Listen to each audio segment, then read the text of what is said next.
Malzemelerimizi hemen sayalım jöle için. 1 su bardağı un, 1 yemek kaşığı pirinç unu, 1 yemek kaşığı yoğurt, karbonat. Karbonat bir çay kaşığının yarısı kadar koyacağız. Az koyacağız. 1 silme çay kaşığı da zerdeçal. Evet, doğru söyledim. Zerdeçal koyacağız. Hamur içinde alabildiği kadar un kıvamını göstereceğim size. Bu nereden geldi aklıma? Biz genelde evde Hint dizileri izlediğimiz için merak ettik. Neymiş? Nasıl oluyormuş? Tadı nasılmış? Deneyelim dedik. Neden olmasın? O zaman haydi başlayalım.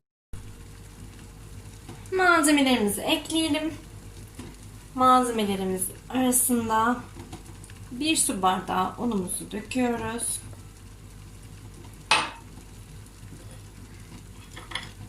Bir kaşık pirinç unumuzu da ekliyoruz.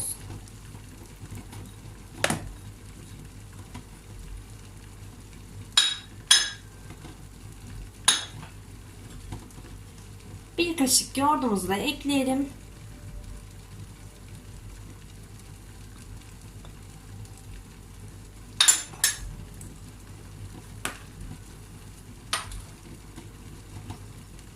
Benim bu kaşığım küçük olduğu için bundan olmaz. Size daha iyi gösterebilmek için zerdeçal Hindistanlıların olmazsa olmazı biliyorsunuz. Bir silme çay kaşığından bahsettiğimiz şöyle. Üstünden hafif alıyoruz. Şu kadar ekliyoruz.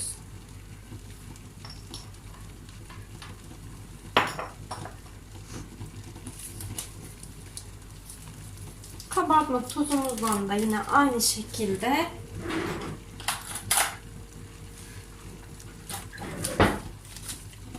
kabartma tozunu neye koyarsanız koyun, az koyun, yoksa acıtır.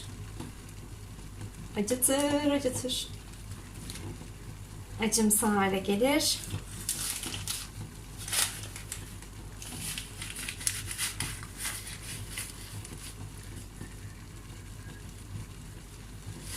Ben göstereyim size. Şöyle yarısı kadar ekleyelim. Bir çay kaşığının yarısı kadar da ekledikten sonra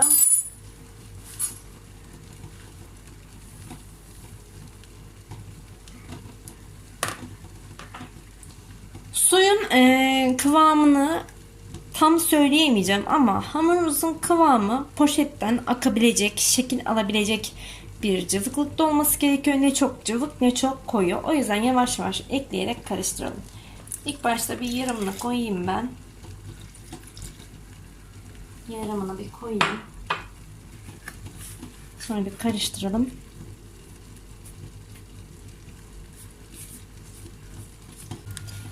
Kıvamı şu şekilde olsa yeterlidir.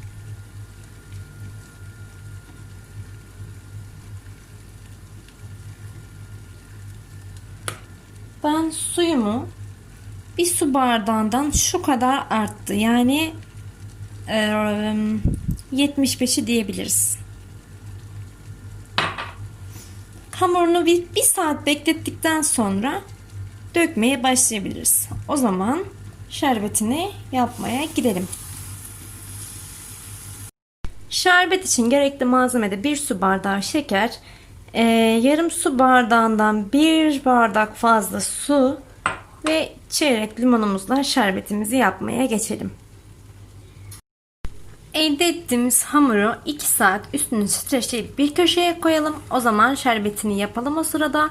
Bu tatlı bizim damak tadımıza uyacağını düşündüğümden yapıyorum. Çünkü lokmaya benziyor. Bizim dökme lokmamıza benziyor. Bu burada böyle beklerken şerbetine geçelim.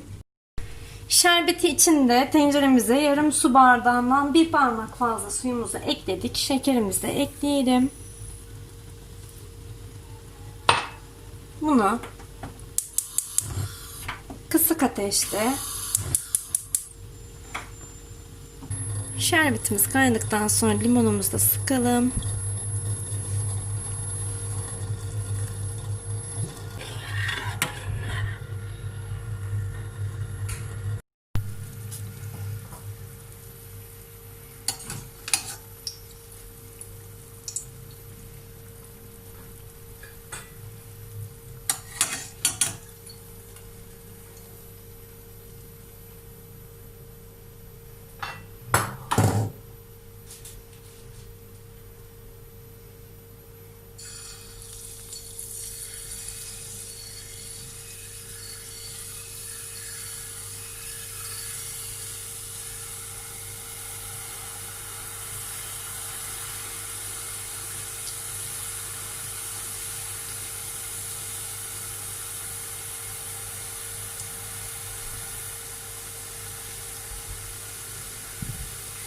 Birkaç denemede olacaktır. Benim poşetimin ucu biraz yamuk kesildiği için böyle kabarcıklar oluşuyor ama siz yaptığınız daha düzgün yapacaksınız.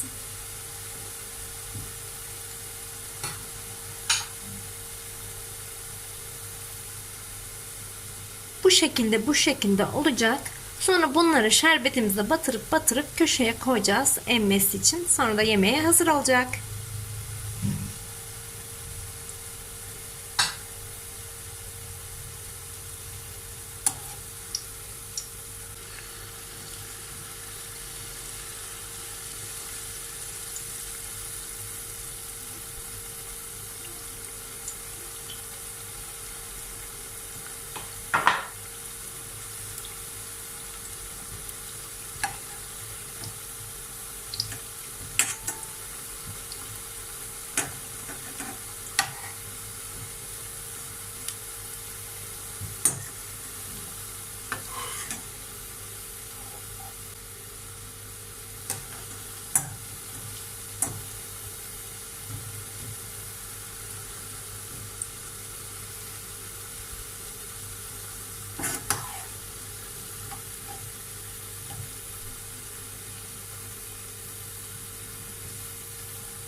Evet, şimdi şerbetimizi ben böyle geniş bir tabağa aldım. Jelebilerimizi alıp şerbete bandırıp tabağımıza koyacağız. O zaman hadi başlayalım. Şimdi jelibimizi alalım.